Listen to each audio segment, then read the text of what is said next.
Monsieur le président, madame la ministre, monsieur le rapporteur, mes chers collègues, le projet de loi dont nous discutons aujourd'hui comporte des dispositions très variées, plus ou moins attendues de nos concitoyens. L'adaptation de notre système judiciaire à l'instauration d'un parquet européen et en particulier à l'installation de procureurs délégués dans chaque État membre vient clôturer un long processus de négociation européenne. Notre groupe RDSE ne peut que saluer la mise en œuvre d'une nouvelle coopération renforcée au sein de l'Union européenne. Cela devrait permettre de renforcer la lutte contre les fraudes portant préjudice aux intérêts financiers de l'Union et donc des citoyens européens. Certains considèrent que cette réforme pose une nouvelle fois la question de l'avenir de la procédure pénale en France et des places respectives du procureur de la République, du juge des libertés et de la détention et du juge d'instruction dans cette procédure.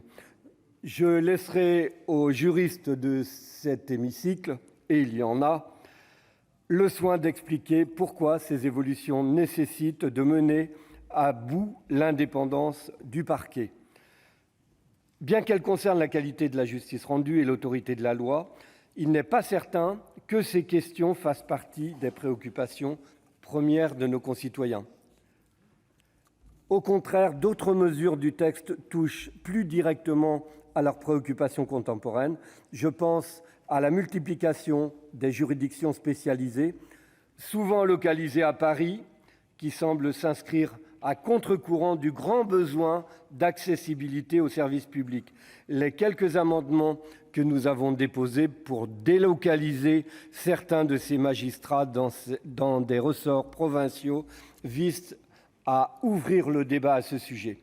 Je pense également aux attentes en matière de protection de l'environnement, qui sont elles aussi de plus en plus partagées au sein de notre société, ne serait-ce que lorsqu'elles sont nécessaires pour préserver la santé publique.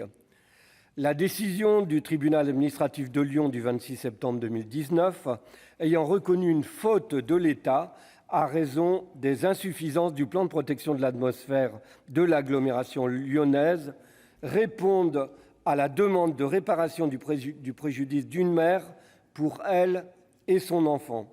De fait, nos concitoyens aujourd'hui se tournent de plus en plus vers la justice pour que leur droit à vivre dans un environnement sain soit respecté. Madame la ministre, je voudrais donc d'abord saluer l'inscription d'un titre consacré à la justice pénale environnementale dans ce texte. J'y vois une réponse à la promesse faite par votre collègue du gouvernement, Madame Brune Poirson, dans ce même hémicycle il y a un peu moins d'un an, au moment de l'examen de la proposition de loi sur l'écocide. Je crois en effet que la voie pénale ne doit pas être écartée pour prévenir la pollution de notre écosystème. À cette fin, vous proposez l'instauration de pôles régionalisés spécialisés et le recours à la convention judiciaire d'intérêt public, mais je crains qu'il s'agisse là d'avancées quelque peu ambivalentes et insuffisantes. Par contre, Madame la Ministre, je tiens à saluer votre initiative de rendre prioritaire la création de postes de ce que vous appelez TIG vert, travaux d'intérêt général, environnement et développement durable, pour l'insertion sociale par des peines utiles à la société. Il y a une vingtaine d'années, lorsque j'étais maire de ma commune de Saint-Nolff, c'est avec plaisir qu'à chaque fois, j'ai joué le jeu des travaux d'intérêt généraux. Et à ce sujet, parfois, et même souvent, les plus durs étaient les meilleurs. Voilà comment on peut répondre par l'insertion sociale. Nous avons donc proposé une série d'amendements destinés à explorer d'autres pistes. En matière pénale, comme dans les autres champs des politiques publiques, la prise de conscience écologique rabat toutes les cartes. L'éparpillement des infractions visant à sanctionner des atteintes à l'environnement entre 15 codes nuit évidemment à leur application. Les quantums devraient, par la même occasion, être révisés. Le rapport « Une nouvelle justice pour l'environnement », publié tout récemment, souligne que les moyens humains d'enquête devraient être considérablement renforcés. Il comporte plusieurs pistes d'amélioration civile et administrative qu'il aurait été utile d'intégrer, ce que l'article 45 nous empêche de faire. Ces considérations me semblent prioritaires sur celle d'instaurer une nouvelle peine complémentaire d'interdiction d'utilisation des transports publics que l'on comprend mal.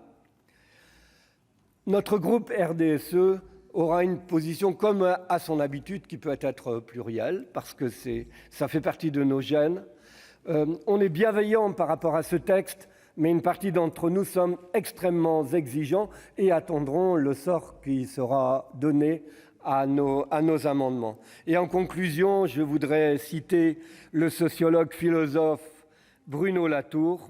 « Ce monde me va tout à fait. Je n'en connais pas de meilleur. D'ailleurs, je n'en connais pas d'autre.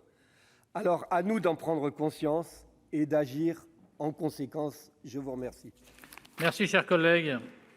Dans la suite de la discussion générale, la parole est à Madame Sophie Joissains pour le groupe Union